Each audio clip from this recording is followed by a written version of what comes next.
Sometimes you need to get knocked down before you can really figure out what your fight is and how you need to fight it. Sometimes you need to feel the pain and sting of defeat to activate the real passion and purpose that God predestined inside of you. You have a great life in front of you, but your great life is in front of you. It's not behind you. What you did back there ain't got nothing to do with what God got for you. What you did back there was learn the lessons to get you to where you are at this particular moment right here. But what God got for you, do you know, man, that you can actually mess your life completely up? You can jack it all the way up and you can turn around and get it right.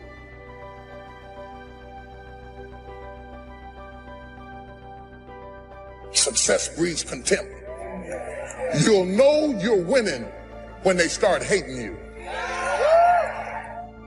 See, many people, they think that when they face resistance, that somehow now that God has left them. Because if you're not facing resistance, maybe it's an indication that you're going in the same direction as your enemy.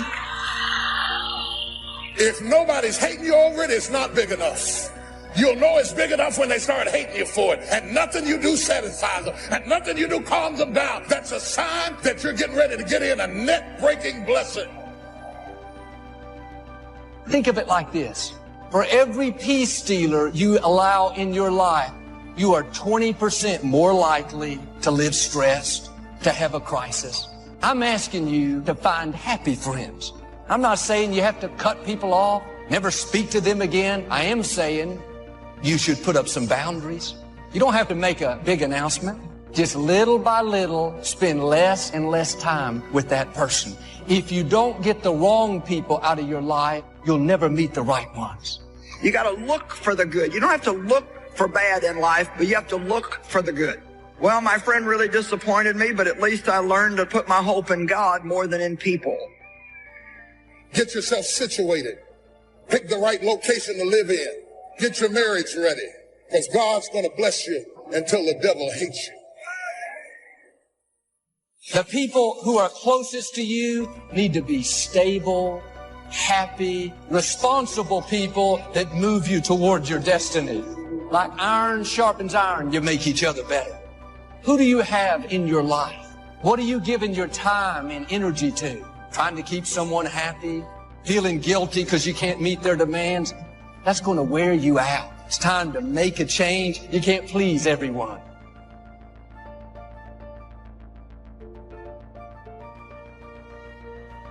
A dream will require integrity. And what others believe about you is never as important as what you believe about you. You know, I got a lot of people who believe a lot of things, but what you believe about you is more important than what people believe about you. You need to grow. And the only way you're going to grow is when you listen and when you learn. Whenever I find myself in a place where I'm starting to feel overwhelmed, when I feel maxed out of my capacity, I always take that as a sign. I need to get some new advice, some new guidance. Where I'm going is not where I've been. I'm gaining ground. Come on, somebody. I'm gaining ground. What would your life be like if you decided to become courageous? You know, it takes courage to live. Most people go through life not allowing themselves to step out because they don't want to let go. They don't want to be moved. The courage to face life's whirling wind of contradictions. The courage to love yourself. Gone through the same process and evolved. You can't sit with somebody who's invested 30 years in and be respected as an equal when you got 3. There are some things only experience can teach you. And until you pay your dues, don't run with horses when you're tired from walking with men. The brighter the light, the more the heat. The higher God takes you, the more people are going to see you. Sometimes, instead of celebrating you, people will get jealous, try to pull you down. Don't take the bait. It's a distraction. Keep your face set. Stay focused on your purpose. You got to surround yourself with people who have talents and skills, not just people who love you. I'm glad you love me, but loving me won't bring these fish in. I want to know, can you carry some weight? I'm talking about somebody who can carry the weight when the net is about to break. You are carrying so much weight and so much responsibility that you are at the breaking point. And you can't even tell anybody that you're at the breaking point because you have a Superman complex and you're trying to be there for everybody. But the reality is the weight of what you're doing is breaking your nets. Do you define yourself by your emotions? Do you define yourself by your status? Do you define yourself by your lowest point? Do you define yourself by your highest achievement? All of that is dangerous. Because the moment you start believing that you are what you do or you are what you went through, there's a bleeding on the inside that happens when your sense of self-worth flows from what you do and what you go through. You can't become so dependent on people that you're getting your worth and value out of how they treat you. It's easy to become addicted to compliments, addicted to encouragement, addicted to them cheering you on. Now you rely on them to keep you feeling good about yourself, to make you feel approved. Like a drug, if they don't keep you fixed, meet all your expectations, you get discouraged. The problem is you're trying to get from people what only God can give. Your worth, your value doesn't come from another person, it comes from your Creator. If you rely on people, you'll be disappointed. People will let you down. Sometimes people will even turn on you.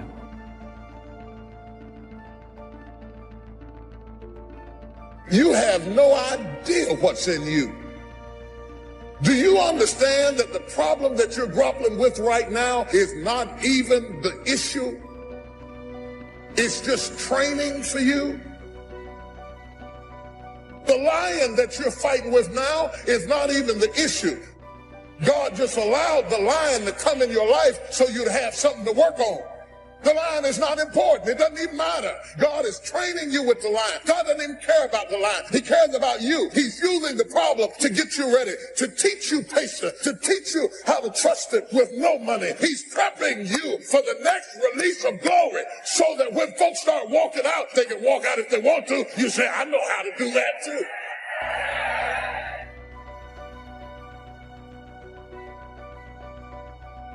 There's so much we're learning right now. We may not know we've learned it until way on the other side of it. You don't really realize life lessons until later. You know that, right? It's later that you say, oh, it was good for me that I was afflicted. Oh, it's good for me that they told me no. And it's later that we see the lessons. A lot of times it's later that we see the lessons. Why don't you let the people in your life off the hook? Maybe they did the best they could. They may have made decisions that you don't understand. Feels like it puts you at a disadvantage, but you didn't have to walk in their shoes. Bottom line, nobody owes you anything. God is keeping all the records. He has seen everything that's happened in your life. The injustice, the person that did you wrong, those people cannot pay you back. They cannot make you whole. Only God can.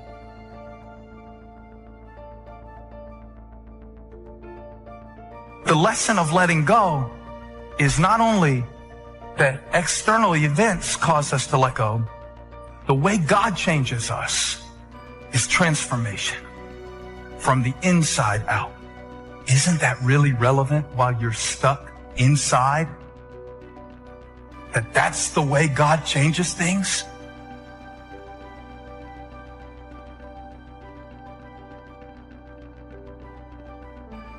Quit trying to get somebody to apologize, to admit they were wrong, to give you what they don't have.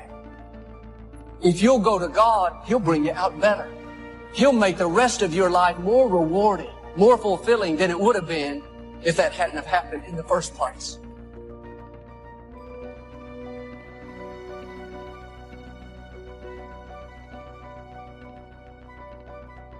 You gotta grow. You gotta expand. You gotta know that you're here for a purpose. There are no mistakes. There is a meaning. Even if you haven't found it yet, you must discover it. And you know what? For most people, they don't discover the meaning of their life until their life is over, or until somebody very close to them that they love is about to leave them. You don't have to wait for the pain to discover the meaning. It first starts with decision on your part. And may I add, well, you should decide. Why let worry continue to take money out of your pocket and bank account? Why let worry any longer keep you from becoming all you can be? Why let it rob you of better friendship, better family relations, better profits, better results? It's a burden you can get rid of. Why not be rid of those sinking, nagging feelings that all is not going to be well, that you can't do it, that it won't work out for the best? Worry is undue concern that takes up too much of your mental and emotional time. So how will I know when I found the purpose of my life? You decide what it is. You discover it and you decide this is it. Maybe later on I'll refine it. I probably will. But for right now, this is why I'm playing the game of life. This is what it's about. Every day, if I'm just being this way, if I'm just doing these kinds of simple things, then I know I'm on track. I know there's a reason for my existence. And so although you may believe it to be true about you, these doubts and negative thoughts you have, these were not your original thoughts. That's a powerful thing to understand because you weren't born this way. You weren't born doubting. You were born perfect. You were born believing you were going to do something great. You were born believing you were going to do something special with your life. As a baby, I promise you, you had no negative self-talk. You had no negative self-doubt. These are external sources. There's somebody else's thoughts they gave you because of how they felt about themselves. If you're offering words of wisdom to someone in the genuine attempt to help and they treat that with contempt, then shut up because you're demeaning your words by throwing them away. Self-confidence is self-trust. Self-confidence is building a reputation with yourself that you keep your word to you, that you keep the promises you make to you. Somebody with self-confidence has a reputation with themselves that I do the things I say I'm going to do. And so the cool thing is, self-confidence is an internal game. You do not need external accolades, external admiration in order to build self-confidence. You don't need any of those external forces. It's all done internally. You control this. And you control this by beginning today to keep the promises you make to yourself. It's not good enough just to keep the promises you make to yourself. You must acknowledge it when you do it to you to give yourself credit to create confidence momentum. Passion is the great energizer. You show me a person with passion, I'll show you a person with energy. You show me a person that lacks passion, I'll show you a person that lacks energy. It's a fact. Passion energizes people. So the question is very simple. What are you passionate about? When you wake up in the morning, do you wake up excited or do you just wake up? You see, it's that passion to do something, to be something, to change something, to make a difference. That's where the energy comes from. You can't take that old story into the new identity. One of the things we have to do to create a new identity is to begin to tell a new story. What's your new story? Who are you now? What are you all about now? Where are you going now? What's this new version of you? If you don't know, you can drastically change your income, change your future, change your health, change your marriage, change everything. If you don't know that, some people then go year after year after year not making much change simply because they didn't get to the class. And if you just rock along, I'm telling you it's okay. Anybody can live any way they choose, but I'm here to tell all of you that if you wish to, it's possible to make the next 3 years totally different than the last 3. Change that. It's easy to blame the other person, but start taking ownership for where you are. Are you proud of how you have been living your life? Have you explored your natural talents, your gifts, by enthusiastically trying a variety of activities? So we must be like life itself. Respond to the people who deserve it by taking the first step. Even God himself says, if you move toward me, I'll move toward you. That's the condition. Now, learn to work with the people who deserve it, not the people who need it. Now, here's what's the next step. Teach people how to deserve your time. Ladies and gentlemen, a lot of us have so much talent and abilities, we just put them back on the back burner, just left them aside someplace. Never did anything with them, never brought them out here. What are you sitting on? What gifts are you sitting on? Have you resigned yourself to a life feeling that nothing can be done to change your future or your circumstances? Some people will not accept the new thing God puts in your heart. There's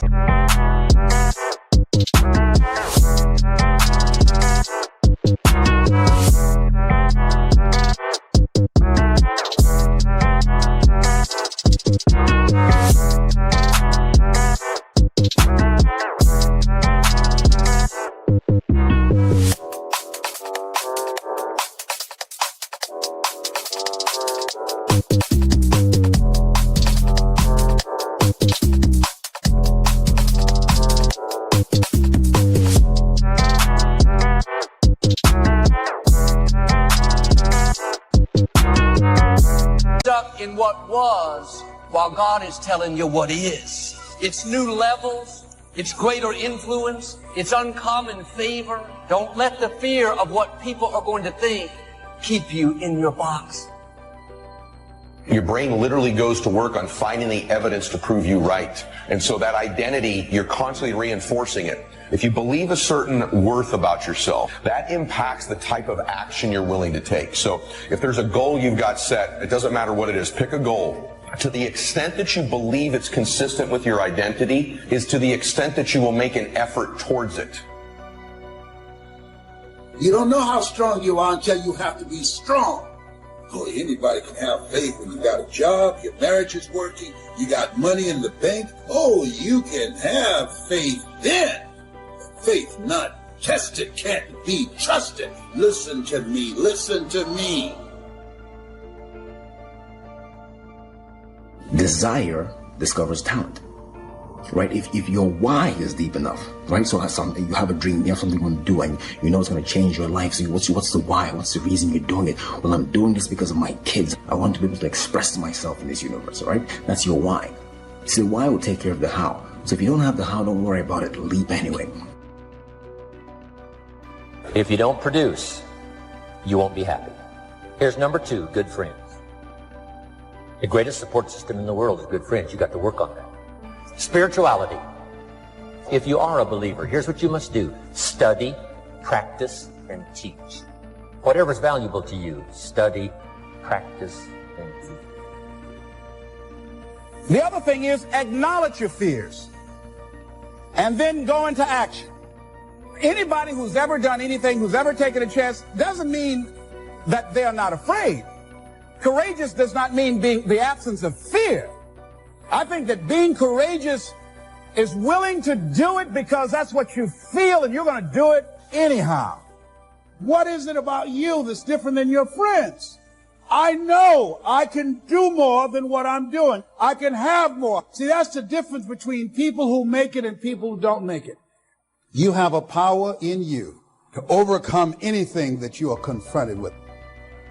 You trying to convince me or anybody else that you want to get it when you partying all week. What you got the latest iPhone for? Can you technically afford that? See, everything about what you're doing and the moves that you're making is getting in the way of the big picture. You still partying, you still popping bottles with models, you doing the most. You trying to convince everybody around you that you on, but you're not on. It was good enough for my father, and it's good enough for me. This is the man we ought to ask to use the telephone his father used, and drive his dad's old car, and wear his old clothes, and eat his food, and live in his house. No, what was good enough for my father is not good enough for me. Everything is changing, and a wise man or woman is the one who takes a yes attitude toward life, who looks for and expects change and improvement in every department of life. And I say to you, you have something special. You have greatness in you. And the road to the life that you want is straight and narrow. Everybody won't see it for you. You got to see it for yourself. And understand and know this, it's straight and narrow. Why? It's lonely at the top. A lot of us, we don't know where to start. One, group 2, we're afraid of taking the leap. Well, what if I leap, fall down, and break something? What if I get hurt? You know, I'm saying you're probably going to get hurt. It's possible. You're probably going to get betrayed. It's possible. But you got to take a leap anyway. You got to jump anyway. I'm going to give you a recommendation. Turn your damn TV off. Most of the time. Turn your phone off a lot too. So here's the deal. The TV's competing constantly to distract you with stuff that really doesn't matter. Does it really matter what's going on with the Kardashians right now? Don't be so obsessed with them. Be obsessed with your own reality TV program called Your Own Life. That every successful person has to do, including you.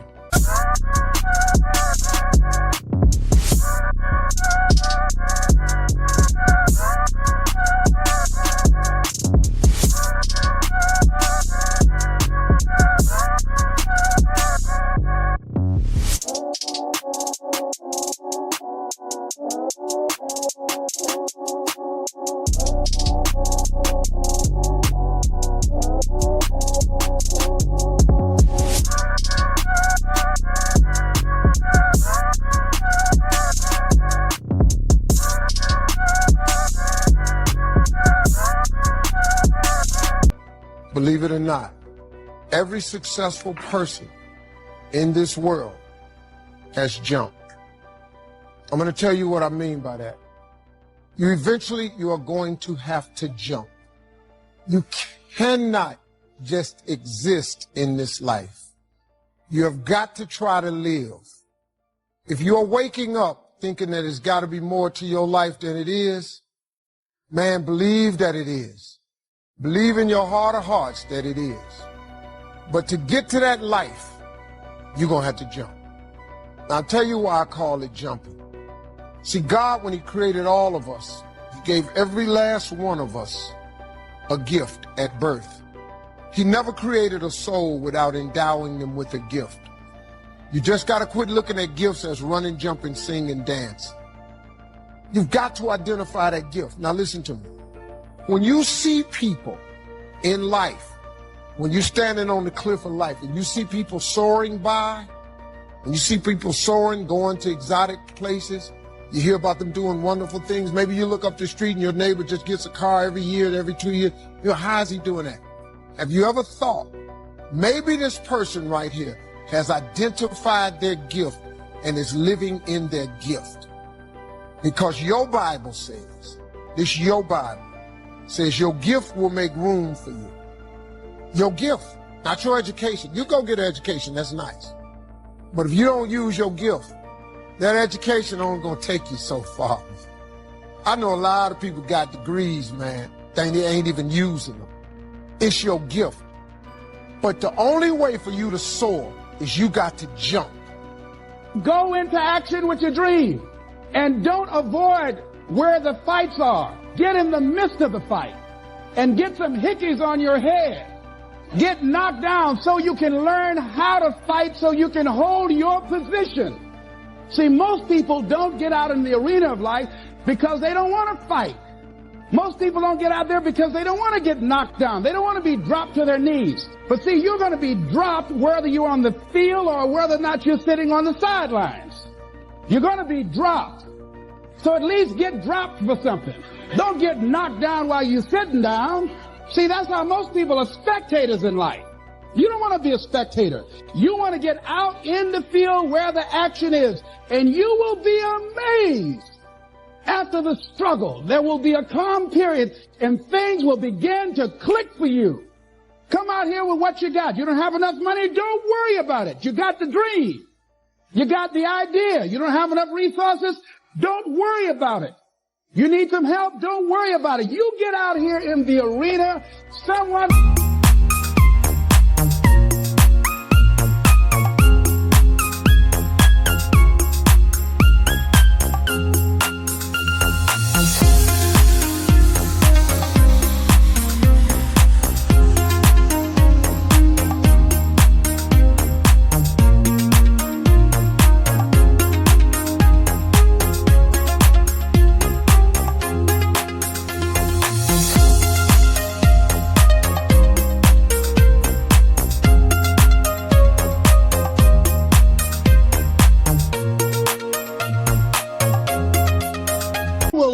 and become inspired and say, hey, can I help you?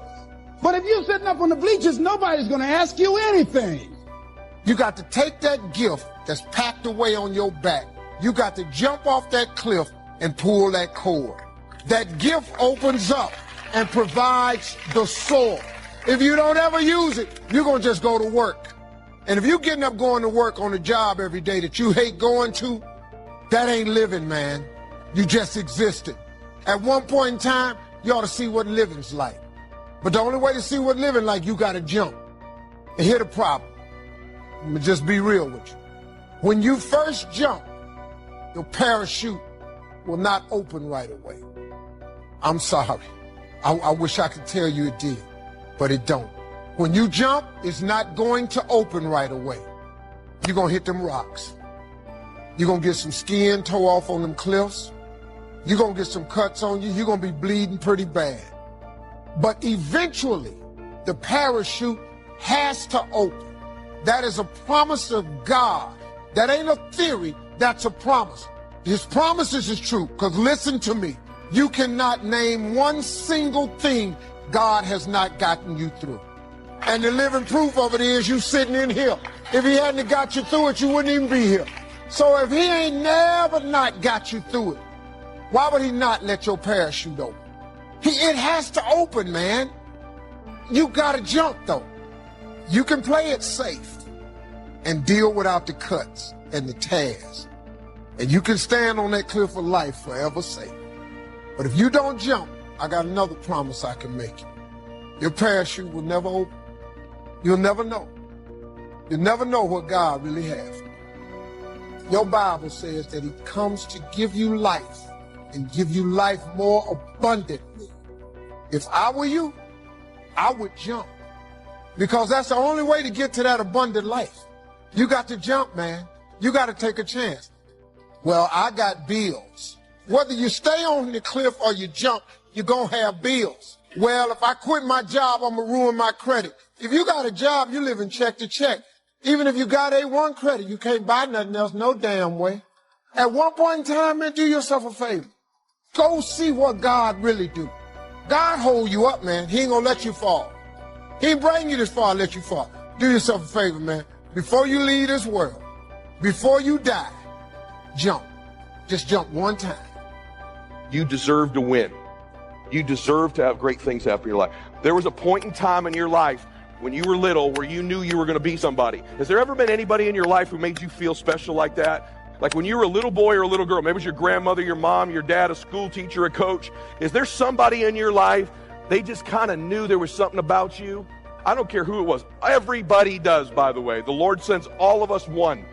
All of us in our life. If you haven't had them yet, they're going to arrive. You picture their face. Honor those people with your life. Because here's what happens. From when you were that little boy or that little girl, at some point you felt those feelings. Prove them right. Because there's an end to your life, and it's coming sooner than you think. It goes by like this. Just yesterday, she was 8 months old. Now she's got a boyfriend. Just yesterday, I was a young, cool guy. Just yesterday, me and my girlfriend were walking on the beach. Someday I'm going to do that. It goes by in a flicker. Just like that. In a blink. I don't care how young you are, in a blink. And you best get in a damn hurry. Because you only got 8 years of life, by the way. Just so you know. You only live 8 years. Average person lives 78. You spend 28 of those years sleeping. You spend 10 and a half to 12 of them working. You spend another 3 or 4 shopping, chores, internet, traffic, add it up, you get 8 years. And you're not a newborn, so you got less than that. When I was a kid growing up, I don't know. You had this. My mom had the good china in a china cabinet. We had this furniture in the living room that was wrapped with cellophane that we weren't allowed to sit on until important people came over. Anybody?